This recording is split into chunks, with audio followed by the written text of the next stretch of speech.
Hey folks, and welcome back to Glenn and Adrian's Rock Talk. That's Adrian. And that's Glenn. And today we're going to take a look at another Mission Souls cover, this one by a band called Goldfinger. The song is If Only. And this is something that we had not initially heard, but we have listened to the song by Goldfinger since we got the request, and so we know what it sounds like.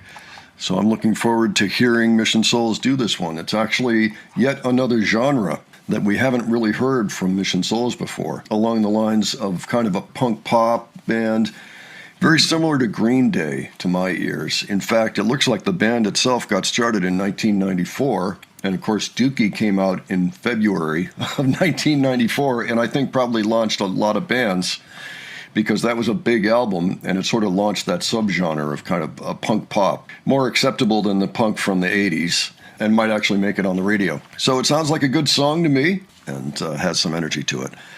So they also have a little bit of ska to them, it sounded like. So I'm looking forward to hearing what this sounds like with Mission Souls. So Adrian, any thoughts up front about the song, the band, or Mission Souls? I'm expecting a good performance because I've been spoiled by them. What did you think of the song when you heard the song? Sounded kind of like, I don't know, a quirky garage sound or something like that. It kind of almost reminded me, too, of Letters to Cleo. Letters to Cleo actually did have their biggest hit right around that same time period, of 93. I think this song is a few years after that, like 96. Let's go ahead, take a look at it, and we will discuss it afterwards. Alrighty.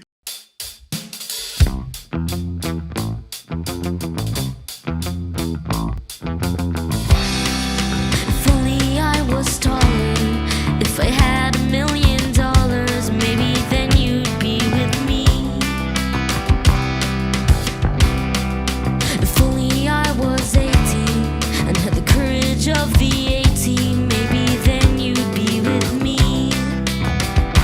But for now, I'll have to dream about your smile, 'cause you're not here, and all I wanna say is that I really miss you.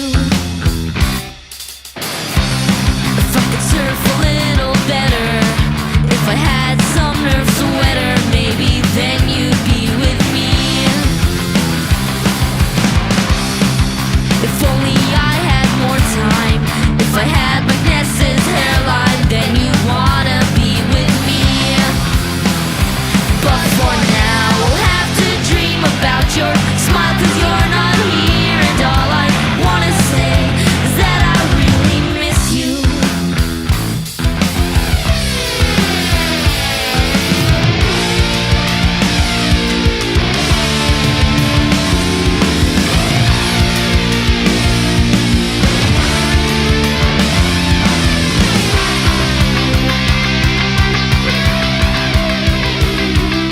If only you were so fine, if only I wasn't so blind, I'd find a way to make you stay, and maybe I'd see you.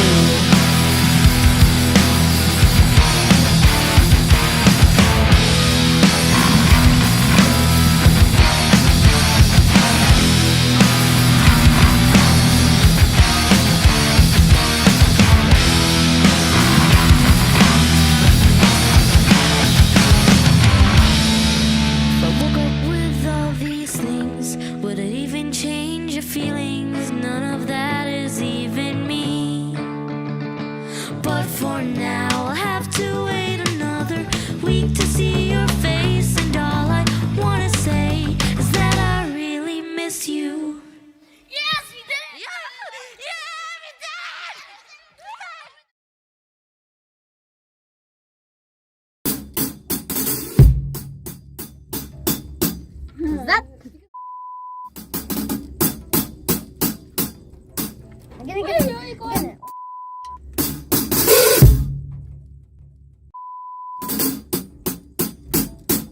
Nice. Sorry, I'm late. Sorry.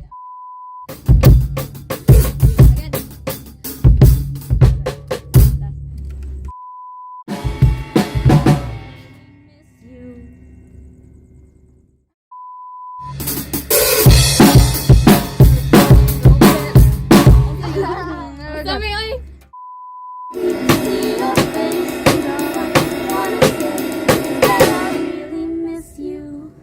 Yes, we did it! Okay, so Those bloopers at the end of the video were a great idea. yeah, Another way to engage the fans. that was very cool. So apparently that was take 8, so that's why they were celebrating so hard when it was done. It was interesting, that first take, that very first take, they said, okay, this is without in-ears, that's just the raw sound off the camera. So you get a sense of what it's like actually in the room. I enjoyed the celebration at the end. So this is one of those without the family, the entire family, without Dad and without Mom, essentially. Dad's doing the mixing, but Ice is 11 on the drums, Stacy, rhythm guitar, main vocals, 12. Nacy's is on the bass instead of the keyboards, and this is generally the situation where we see her on the bass, when it's just the 4 of them. And, of course, Nisha on lead guitar and that backing vocal as well. She's 14. So, yeah, it's fun seeing the foursome, just the kids, out there for some of these. And that had a lot of energy, I thought. Certainly, they didn't need the keys in this song. The keyboard was kind of standing up against the wall, and the sound they were going for, they don't need keys. So yeah, like I said, Green Day. Like Green Day doesn't use keyboards, as far as I know. Just kind of stripped down rock and roll. Yeah, I mean, it does sound like something that you'd hear like in Boston, like around that time. Yeah. Now I'm not sure where Goldfinger is from, but let's find that out because now I'm curious. Yeah. To know where they It could come be from. Somewhere else, but it has that sound that the Boston scene used to have. Well, Boston did have a ska scene for a while there. The Mighty Mighty Boss Tones came out of there. Oh, yeah, I remember them. But Goldfinger is from Los Angeles. Oh, okay. I remember that record we used to have. This is Boston, not L.A. There was East Coast punks and there were West Coast punks. And Boston was a scene. It was a city with a scene. Yeah, that was quite a lot of fun. And it was nice to kind of see what was going on behind the scenes there as well. Couldn't help but notice, everybody keeps talking about the fact that, say, like the Greystones, they play, when they're indoors at the house, everybody's got their shoes off because clearly Mom or whomever doesn't want the shoes in the house, which is understandable. Well, here I noticed they were all barefoot, or had socks on. So it's the same kind of thing, the kids, okay, shoes off in the house. It's like, shoes off, time to rock. Okay, well, folks, why don't you let us know what you thought of that, and if you were familiar with the Goldfinger version, and if so, what did you think of this particular cover? It sounded to me pretty spot on. I mean, they, obviously it's a guy singing for Goldfinger, but Stacy did great here. Yeah, actually, it sounded even more like Letters to Cleo than the Goldfinger version because, it's like women singing it. Yeah, give your thoughts on this. And if you have other suggestions for us, please leave those below. And if you enjoyed this video, please give it a like. And if you enjoyed the presentation, please subscribe. Okay, thanks so much for joining us today. We will catch you on the next one, all right? Take care, folks. See you all later.